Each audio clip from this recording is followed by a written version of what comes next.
warahmatullahi wabarakatuh. Alhamdulillahirabbil alamin wassalatu wassalamu ala asyrofil mursalin sayyidina Maulana Muhammadin wa ala alihi washabihi ajmain. Amma ba'du. Semua anggota kedokteran, semua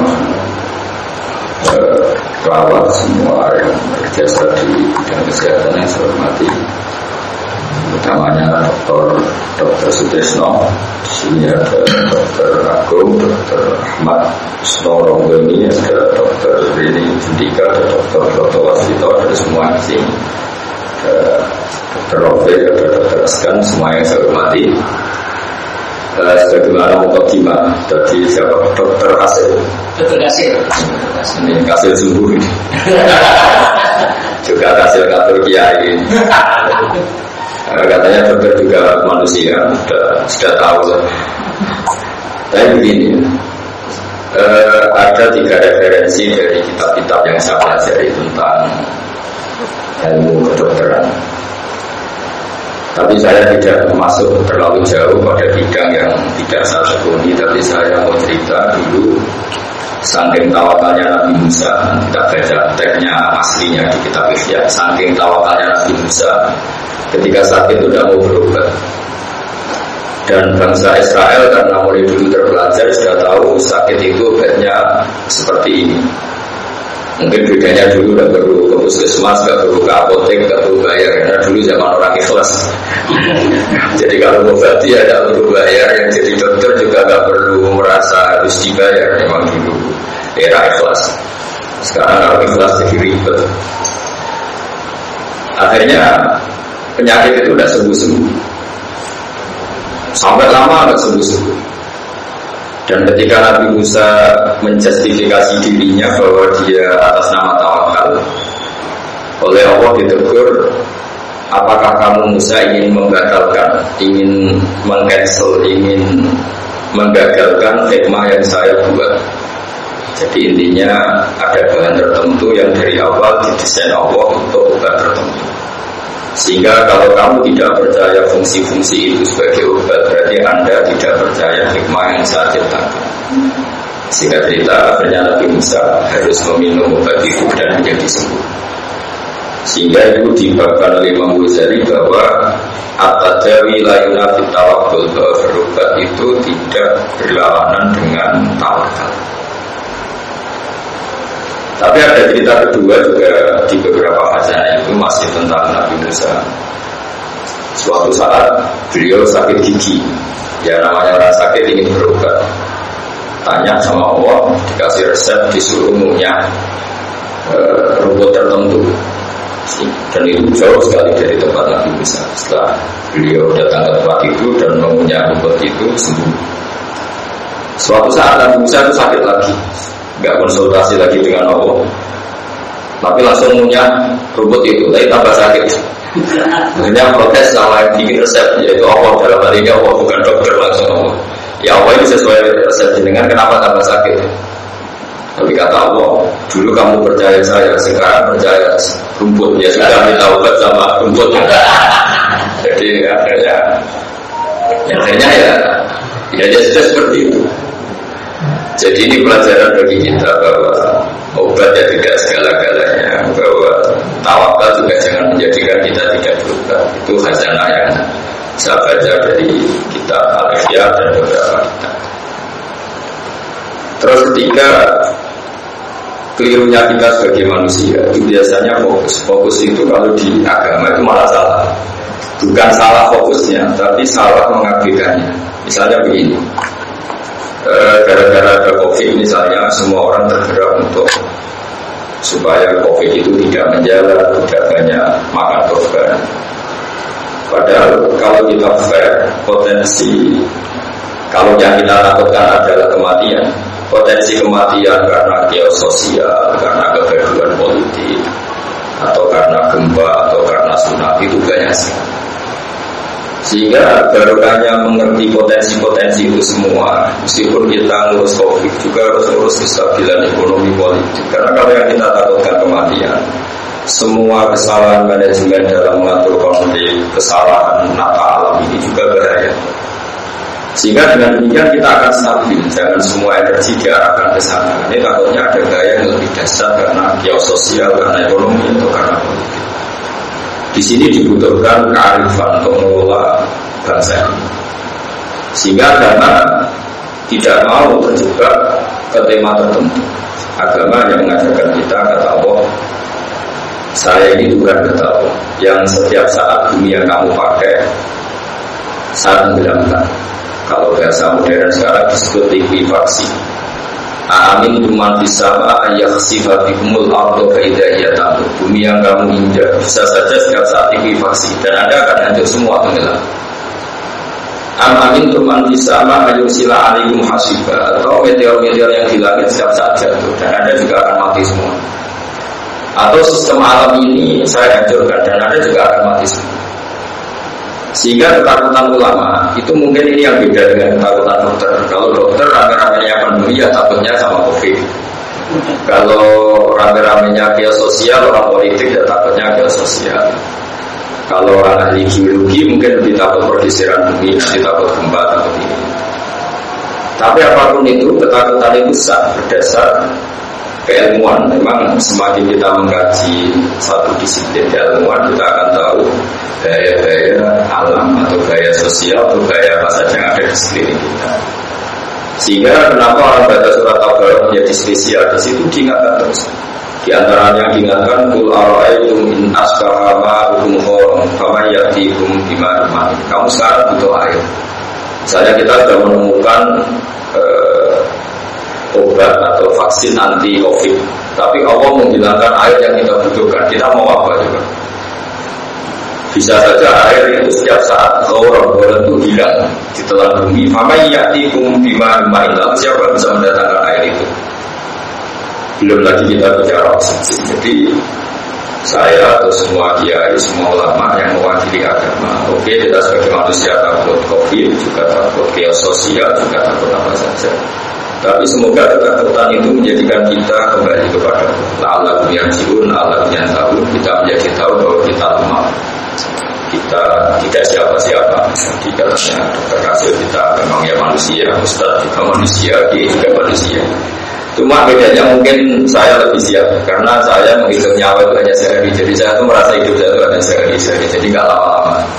Misalnya hari ini saya hidup, mungkin besok mati, besok hidup lagi, mungkin besok mati. Sehingga bayangkan hidup itu udah mulu-mulu ya.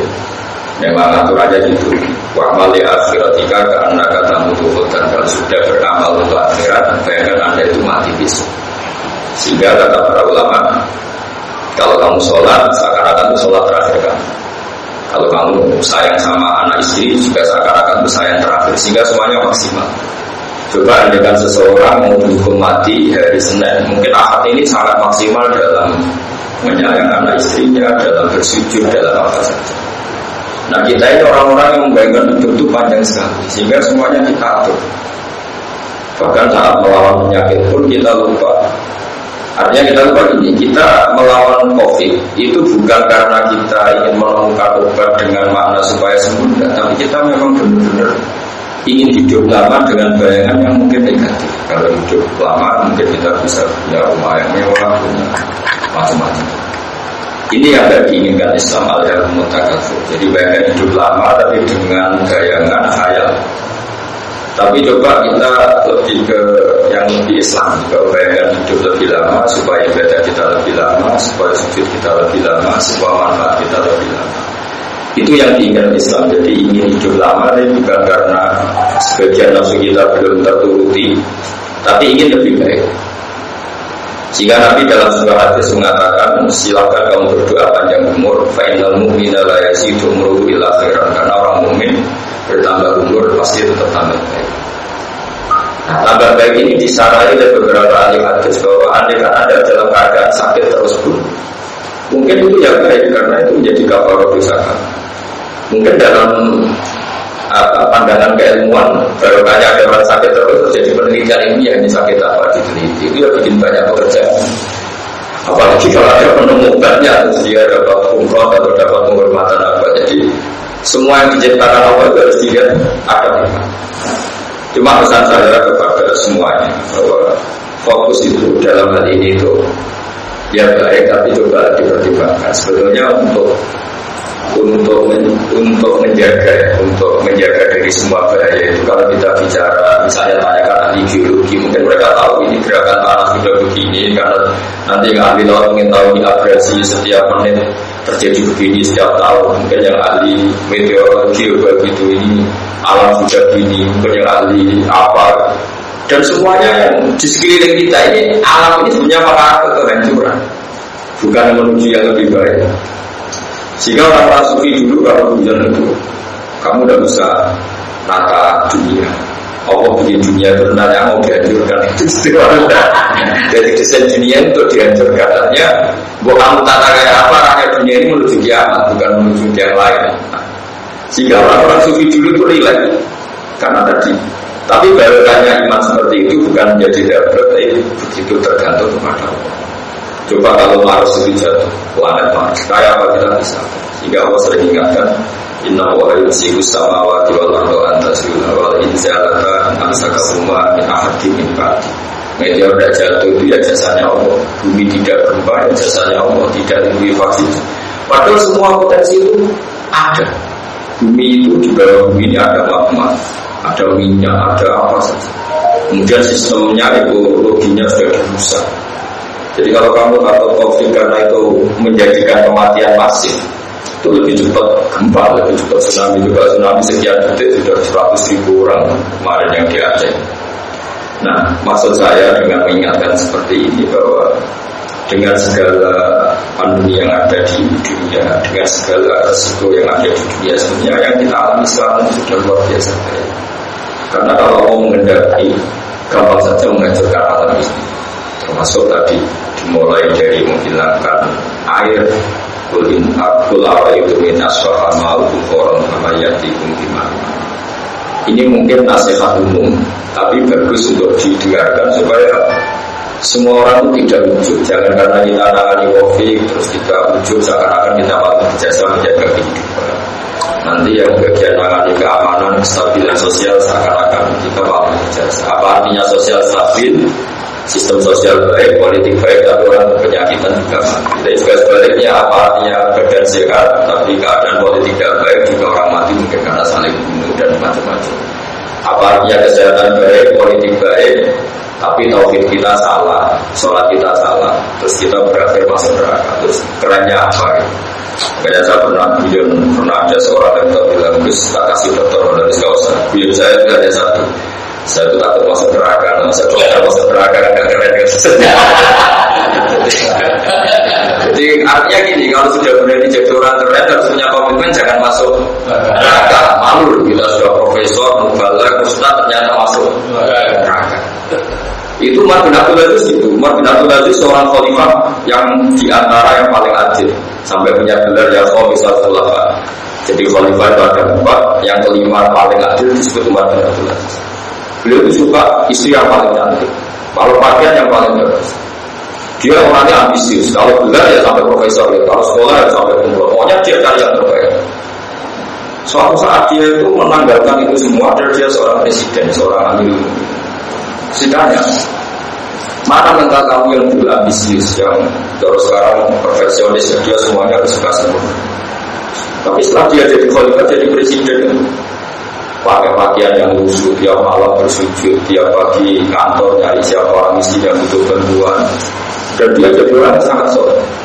Ketika ditanya kenapa anda sekarang jadi begini, jawabannya innali nafsan tawwab. Saya ini punya jiwa yang nggak bisa dikendalikan. Kalau sudah punya keinginan harus kesampaian. Maka sebagaimana saya sukses jadi dokter, jadi profesor, jadi pejabat, sama harus sukses jadi masuk surga. Karena saya orang paling malu kalau gagal. Jadi kalau anda sudah berani jadi dokter atau jadi kiai atau jadi harus berani juga menjadi ahli surga. Dengan pengototan yang sama saat kita ingin jadi dokter, jadi spesialis, jadi apa? Jadi dalam ilmu tasawuf disebut nafsuka mati ya tuka farfubia. Mental yang ada di diri kamu itu kendaraan kamu untuk menuju apa? Gak apa-apa nama ambisius, tapi juga harus ambisius untuk masuk surga.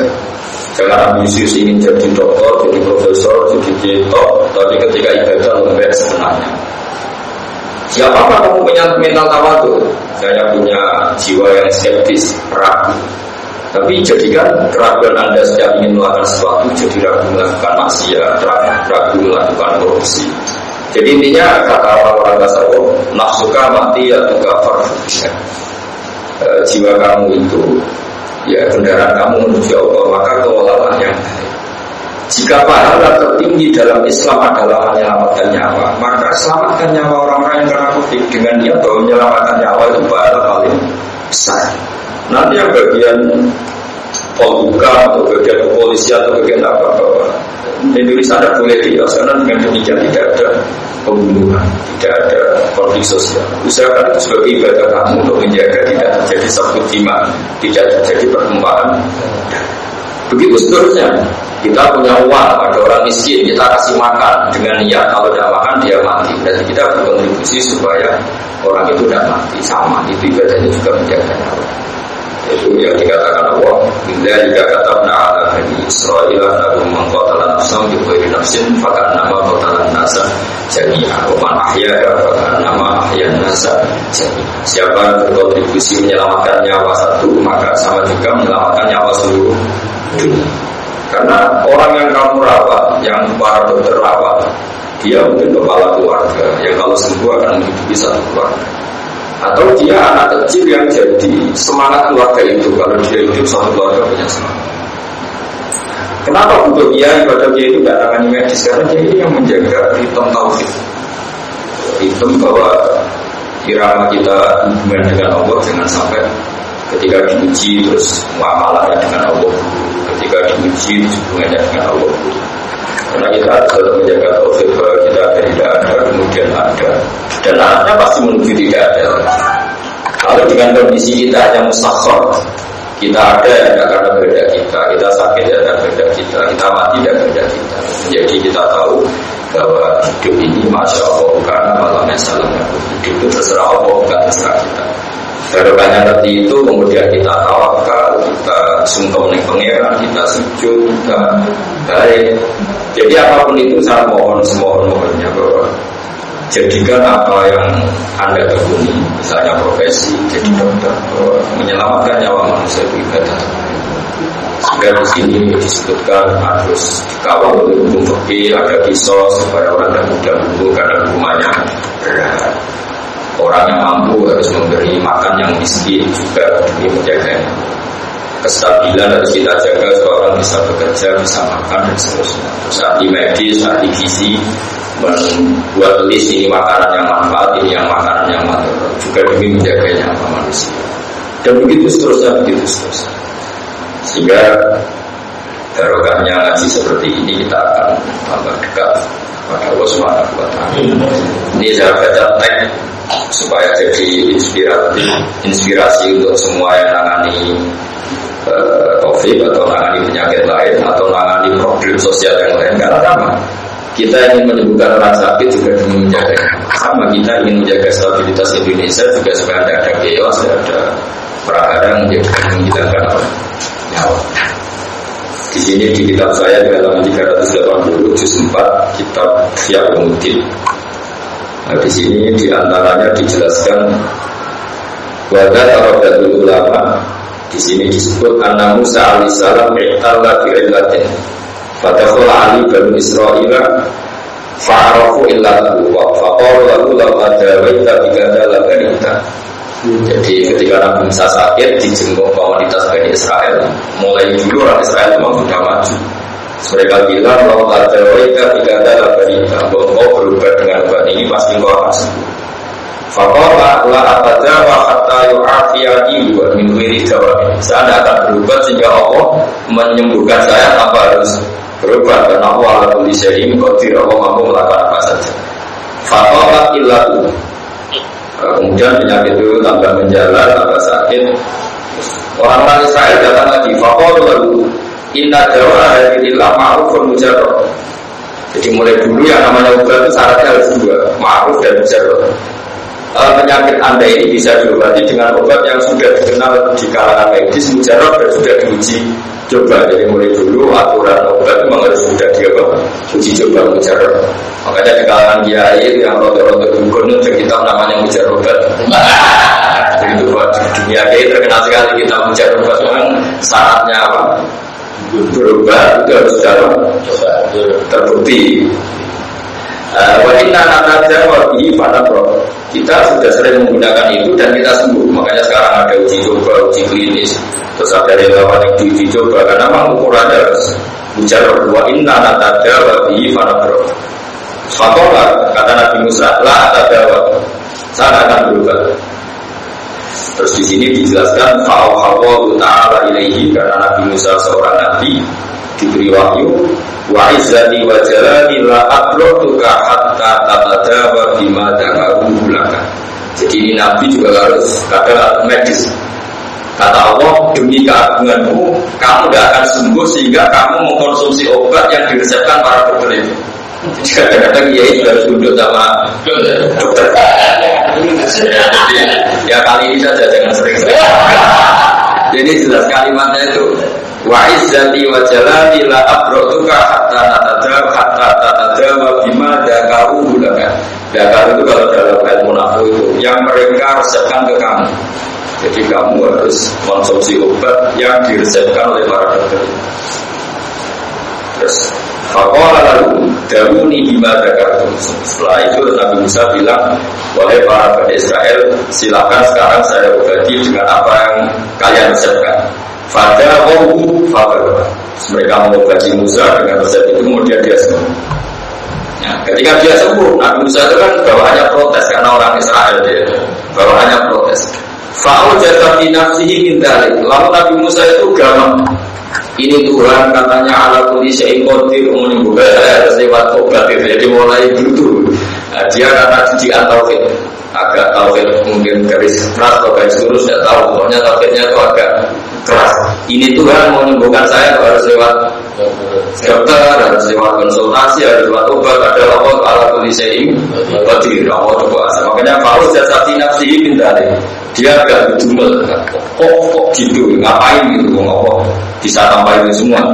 Fa'awhawa ta'ala ilaihi arata antu betilah hikmati ditawakkulika. Musa, kamu ingin menggagalkan skenario saya. Misalnya Allah bikin jahe misalnya untuk mengangkat badan misalnya, bikin ini untuk ini. Kamu sama juga ingin mengcancel, membatalkan apa yang saya program. Allah kan tentu bikin dokter untuk mengobati, masuk dokter pemacu gitu. Ya kan semua itu diatur sedemikian rupa. Ya di mana-mana kan fungsi apa makanan atau fungsi apa kan sesuai fungsi yang diinginkan Allah.